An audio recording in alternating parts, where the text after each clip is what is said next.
Abaddu ba Allah Abasilamu ensibuko y'emirembe Abayisilamu okwetooloola ensi eno olunaku olwaleero bakedde kusala Idi Adha ng'eno ye Idi enkulu era ng'etuukidde mu kiseera ng'ensi eno Uganda eri ku muggalo ogwava ku bulwadde lumiima mawuggwe. Idi Adha ebaako okusaddaaka ebisolo okujjukira ekikolwa ekyobukkiriza ekya Nabbi Ibulayimu alayhi salaamu eyeewaayo okusaddaaka omwana we Semayiri Allah Ibrahim nannyini busaasizi bwe yali nga agezesa okukkiriza kwe kyokka oluvannyuma Mungu n'amuwamu endiga gye yasaddaaka. Ssaabasajja Kabaka empologoma ya Buganda Sseggwanga Kimera Frederick Ronald Muwenda Mutebi owookubiri aweerezza abaddu ba Allah al-Malik Kabaka w'Abakabaka obubaka obw'enjawulo obubakulisa okutuuka ku lunaku luno olwa Idi Adha n'okulubaagaliza lutambule bulungi. Mu bubaka buno omufumbo Sserwatika lwa ttaka Nantatungibwa akulisizza nnyo abaddu ba Allah Abayisiraamu olw'okutuuka ku lunaku luno olwa Idi Adha ey'omwaka guno. Kalala Nkoma Ssebuufu bwangu obutasalimbirwamu mbwa ayongedde okusabira n'okusaasira abalwadde n'abo bonna abalabika okuggwamu essuubi olw'embeera ereeteddwa ekirwadde lumiima mawuggwe. Semunywa Bukajumba n'Abusereka Akeera asiimye gavumenti olw'ebyo byonna byekoze okutaasa abantu mu ngeri ezitali zimu. Nanteetoolo akaliba ke nga katandikibwako taba akubirizza abantu be okwegemesa n'okwongera okwekuuma n'okugoberera ebiragiro by'abasawo. Mwenyango Ssebugulu bwa Nnyoma obukazi omuwanda era Abayisiraamu abasabye nti okusaddaaka okw'omwaka guno kukolebwe n'ekigendeerero eky'okwegayirira Allah ayongere okututaasa okutusaasira n'okuziba amakubo n'amaloboozi agagenderera okukyusa ebyo bye tulinako obwannannyini n'okusingira ddala obwannannyini ku ttaka n'ekigendererwa ekyokunyigiriza n'okukyayisa Buganda mu ngeri ez'enjawulo. Semaka Kyukyu olusubi olusajja Nantasibwa Muge asabye era Abayisiraamu basabire ne Paalamenti ya Uganda empya okuteesa ku nsonga ezikwata ku ggwanga lyonna so si ebyo ebiganyula abantu ab'ebitundu ebimu eddiini oba enzikiriza mu kibiina ky'ebyobufuzi ekimu ng'ogwo nno gwe musingi ogw'okukulaakulana kwa Uganda n'abantu baayo. Kalema Kansingi era ejjinja eriyasa olwazi mu ngeri y'emu Abayisiraamu abasabye bongere okusaba Allah wabeerewo obwenkanya n'okwanguya okunoonyereza ku misango egivunaanibwa bannayuganda bateeberezebwa okumenya amateeka.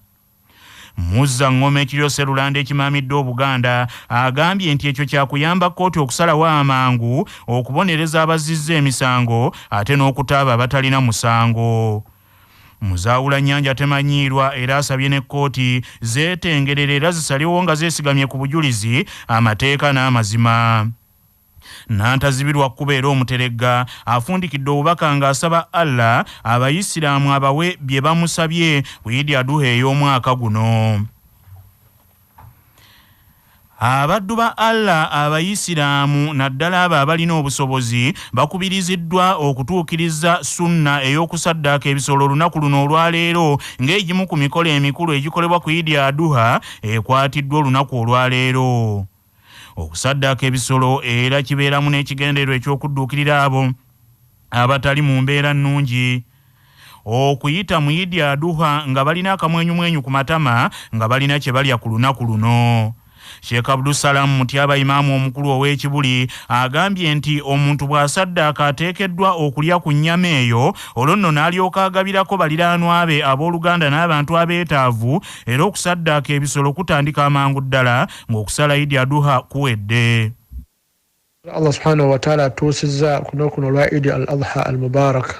Mu bisolo bye tugenda okusala si gamba tusala busazi ne tugaba nedda tulyako ku nnyama eyo gye tuba tusaze. Tene omutemu omulala n'owaazaako banneiba ab'enganda abakuli okumpi n'abalala bolaba abateesobola kiteekesaawo ebyo byonna byonna kuteeka ssanyu ku lunaku olwo lwa Idi eri omuntu oyo atasobodde kufuna kyazza eri omumwa ne famire ye. Ebisalibwa mu bisolo tusala mu mbuzi ne mu ndiga ne mu nte nga nnamu si ndwadde si nnema naye ng'ekyenjawulo ekiri ku nte musobola okwegatta abasatu ababiri oba abana n'obutasukka bantu 7. Naye nga n'omuntu omu Allah subhanahu wa ta'ala gwagguliddewo riziki osobola okusala ente.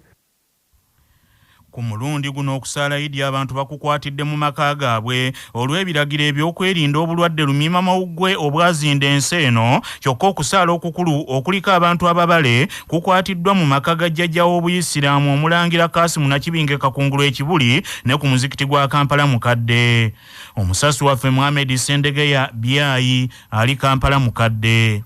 Allahu akbaru, Allahu akbaru, Allahu akbaru. Eno Idi ya mulundi gwa kuna bukyanga Uganda erumbibwa COVID-19.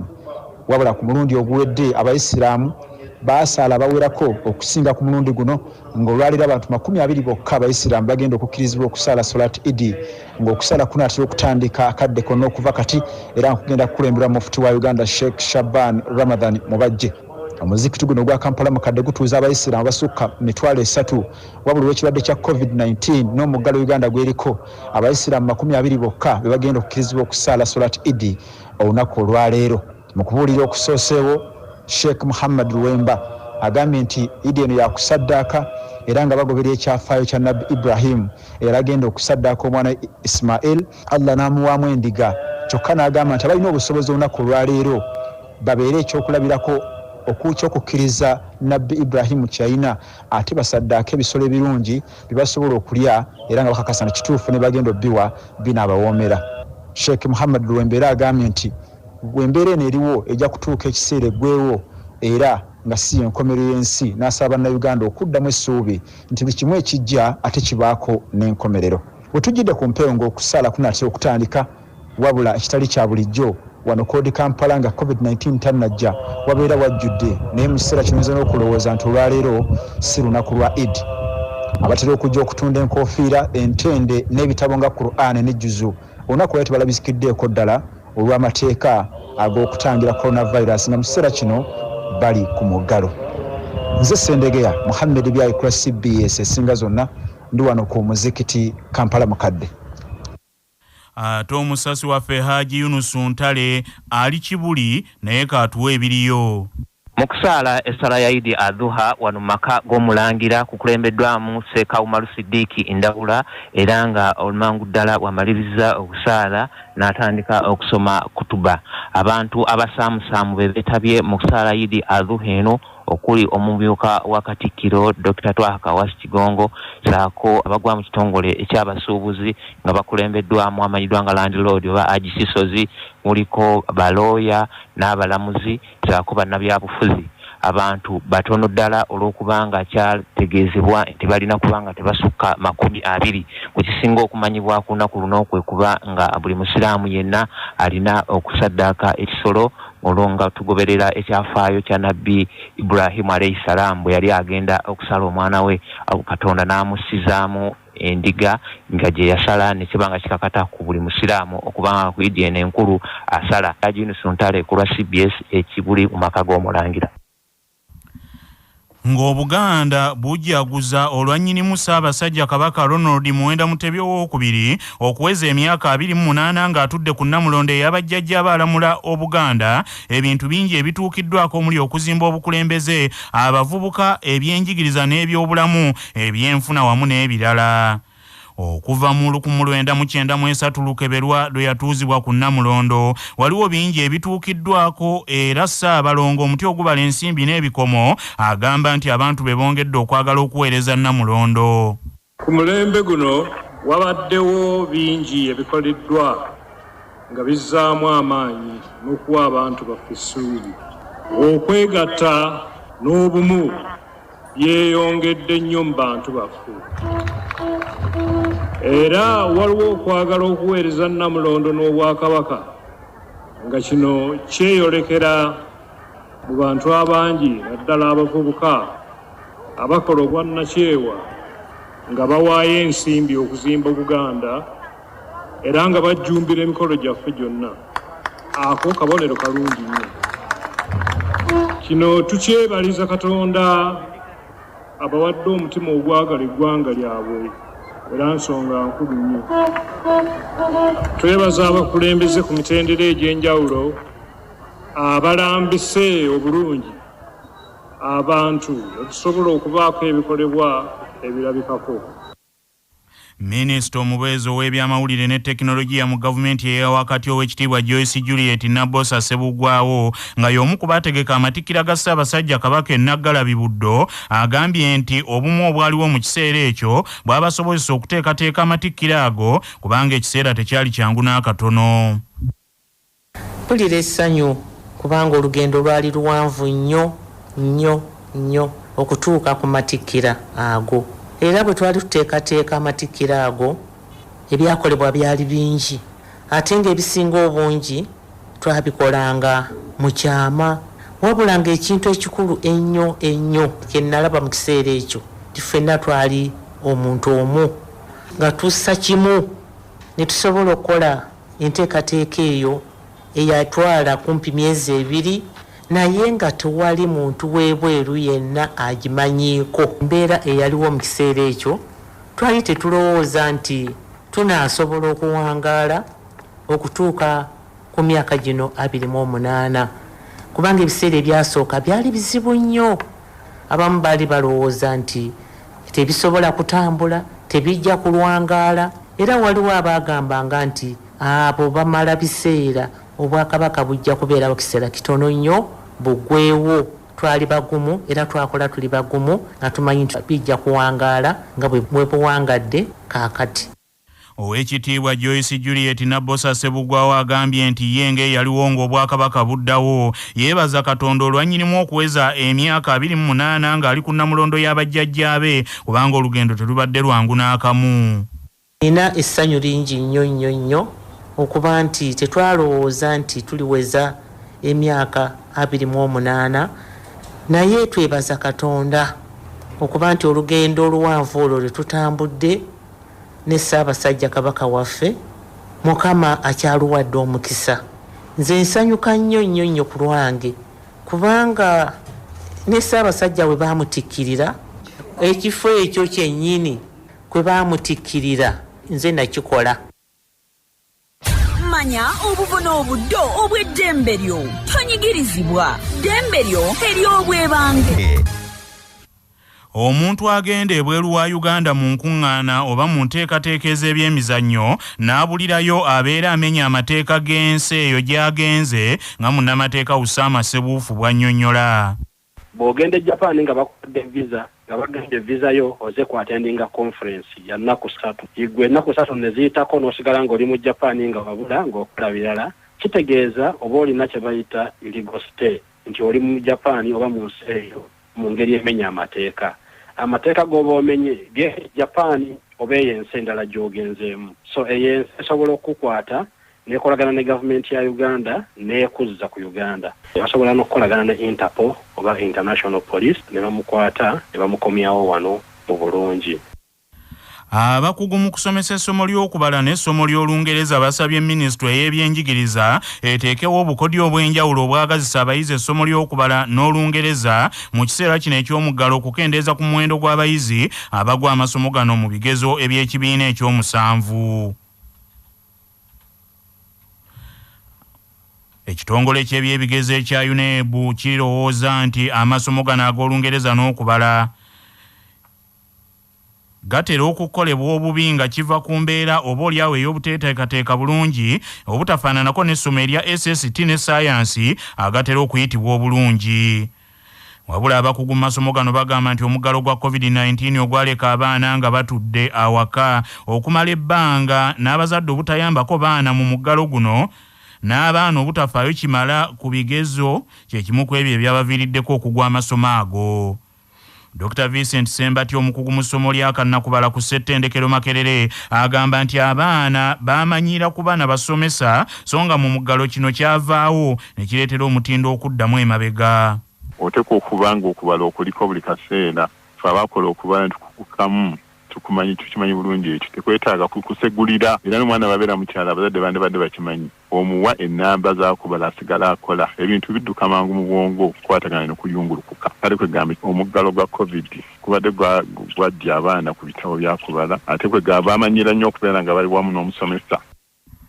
ate ye Dr. Isaac Tibasiima nga mukugu mu kusomesa ebyennimi naddala Olungereza okuva ku Ssettendekero Makerere agamba nti abazadde okwesiba ku kuyigiriza abaana ennimi ezitali nzaaliranwa nakyo kizibu gye bali okutegeera n'okukuguka mu nnimi ezo. Kifo ky'okutandika n'okwogera n'ennimu zaffe ezawano batandika na Lungereza. Kati omwana asomye mu Lungereza lwokka talina lulimi lulala lwonna lwayogedde aba ali ku buzibu bw'amaanyi okusinga ate omuntu atandise n'olulimi olulwe olwawaka. Ensonga eri nti omwana bw'aba alina olulimi olulala lw'asobola okugeraganya n'Olungereza ayina engeri gy'agenda okusobola okukyusa ebigambo n'abitaputa mu lulimi luli olulala. Naye n'endowooza ye ku Lungereza n'engeri y'okulwogera eba esingako kubanga amanya ekintu kino nkimanyi mu Lungereza kibeera bwe kiti. Vena Lwabu omukugu era yeebuuzibwako mu by'Olungereza n'ennimi endala agamba nti enkola ya tekinologiya eyeeyongedde mu Uganda omuli n'olulimi olukozesebwa ku mitimbagano WhatsApp wamu n'ebirala biviiriddeko abaana bangi okulemererwa okunnyonnyola n'okuwandiika olulimi olutuufu. Bagenda okukomawo nga beerabira ne spellings ebintu bali used to writing them mu short form engeri gye baali nga bagenze ku ebyo ebintu ebyo nga bi WhatsApp. So we have to teach them afresh. Bo bannannyini masomero baagala minisitule y'ebyenjigiriza eyongera amaanyi mu kukwasizaako amasomero gaabwe okusomesa abaana amasoma gonna kyenkanyi. Asiimwe Robert Senkulu w'essomero lya Kingo Primary and Nursery School nga lyerimu kaaga agaasinze okuyita obulungi essomo lya SST mu Uganda agamba nti kaakano essira baakulyongera ne ku masomo amalala okulaba nga nageera bafuuka bamu ku abo abasinga okugakola obulungi. Wabula era tetutudde tugenda kwongeramu amaanyi n'okwencouraginga abasomesa baffe n'okwencouraginga abayizi baffe okulaba nti omulundi oguddako ne subjects endala nga mathematics, science ne English nazo tuzikulembera. Amawulire g'ebyemizannyo mu mawulire gaffe agaca Basafama. Abaddu omukwasi wa ggoolo wa Express FC mukwano gw'abangi Mathias Muwanga ayabulidde kiraabu eno okunoonya ekibanja awalala oluvannyuma lw'endagaano ye ne kiraabu eno okuggwako. Mathias Muwanga era nga yalondeddwa ng'omukwasi wa ggoolo asinze banne mu Uganda Premier League mu sizoni ewedde abakulu ba kiraabu eno babadde bamwogereza okuzza obujja endagaano ye ne Express naye yeeremye. Ensonda ezeesigika zikakasizza nti ono ali mu kwogerezeganya ne kiraabu eya AS Vita egukyangira mu liigi y'ababinywera mu Democratic Republic of Congo okugyeyungako. Mathias Muwanga yeegatta ku Express ng'ava mu URA era yayambye Express okuwangula ekikopo kya liigi mu sizoni ewedde. Express yamaliriza dde okukansa omukwasi wa ggoolo omulala Joel Omutakubwa agenda okudda mu bigere bya Mathias Muwanga nga kiraabu eno erwana okugumiza ttiimu eno okugenda okukiikira Uganda mu mpaka za CAF Champions League sizoni ejja. Mu katundu kuno kwe kwaffe n'ennono ezaffe ezawano. Kawuula ne Kimoomera bataka bakulu nnyo mu bagoma ba Kabaka bonna. Kawuula muzzukulu wa jjajja Ndugwe Katende yeddira Lugave so nga Kimoomera muzzukulu wa jjajja Gunju e Bukalango wa Butiko. Kawuula ne Kimoomera be bakuuma n'okukuba engoma z'Obwakabaka mujaguzo ng'engoma enkulu mu mujaguzo kuliko Kawulugumo ne Namanyonyi saako Engalabi Ttimba wamu ne Kanabbe zibe nnyingi. Nga tugenda mu gebweru sooka ojjukire bino nga bikutuusibwako Yugachi Poultry Breeders abalina emmere y'enkoko ey'omulembe ezikuza obulungi. Olwaleero ennaku z'omwezi ziri 20 omwezi ogw'omusanvu ogwakasambula omwaka ogw'2021. Bwe lwali bwe luti mu 2008 gy'emyaka 13 egyakayita eyali Ssaabawolereza wa Buganda ow'ekitiibwa Apple Nelson Makubuya yafulumyawo ekiwandiiko ku bakungu abasatu abaali bawambiddwa ku lunaku olwattabamiruka wa Buganda.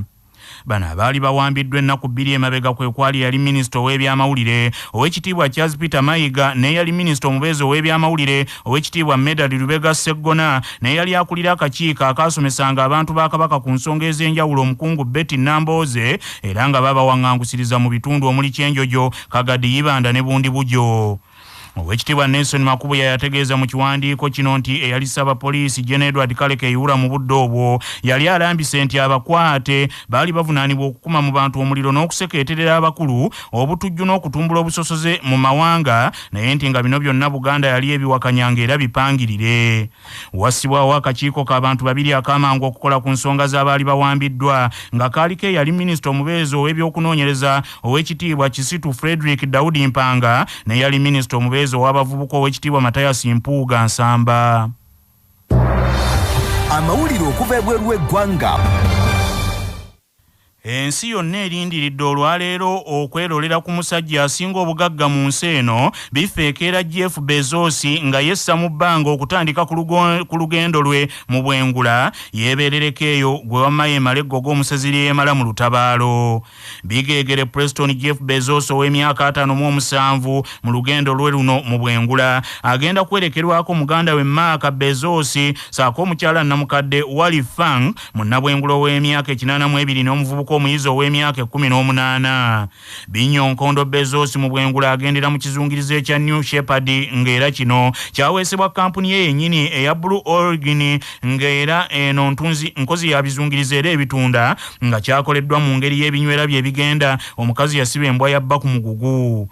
Ekizungirizi Bezos kyagenderamu n'abantu be kirina amadirisa amagazi ddala agagenda okubasobozesa okusinziira eyo mu bwengula balengere bulungi ensi kwe tuli mu bwesangiro obw'enjawulo era ekizungirizi kino kigenda kubuuka okuva mu ssaza Texas kiryoke kitumbeere mu lubaale. Agavuda mu kunoonyereza wano ku Kyabasa Famma gaagano. Mu mawulire ag'ebya sayansi abakugu bazudde ebireetera abantu abeegulumiza okuba n'olukaalikaali ng'ekisooka kwe kulowooza nti bo bateekeddwa buteekwa okuyisibwa mu ngeri ey'enjawulo ng'alowooza nti buli omu ateekeddwa buteekwa okumanya obusukkulumu bwe. Abayivu mu buto emmese be zaakeketanga ebigere n'engalo nga beebasa ekiro olw'okwebaka nga tebanaabye engalo ng'ate baalidde byennyanja. Ensonga ey'okubiri bagambye nti be bantu abeegulumiza okulowooza nti babanyooma. Bakalimagezi ku Ohio State University mu America bagamba nti ekyokusatu abantu abeegulumiza balowooza nti basobola okukaka buli omu okubalabanga ab'ekitalo n'ekyokunaba abantu abeegulumiza okulowooza nti abalala bonna bali wansi waabwe. Atabya abamanyi bonna abeenyigidde mu kunoonyereza kwa luno Dr. Brad Bruchman agambye nti ekisembayo ekireetera abantu abeegulumiza okwekambuwaza kwe kulowooza nti bye balina gamba nga ssente oba n'obuyinza ti bye bimala buli kimu. Bannaffe amawulire ag'essaawa eno kangamalirize mu bufunze. Abaddu ba Abasilamu ensibuko y'emirembe abayisiraamu okwetooloola ensi eno olwaleero bakedde kusaala Idi Adha nga Idi eno ye Idi enkulu era yeebeerako okusaddaaka ebisolo nga Idi eno etuukidde mu kiseera nga Uganda eri ku muggalo ogwava ku bulwadde lumiima mawuggwe.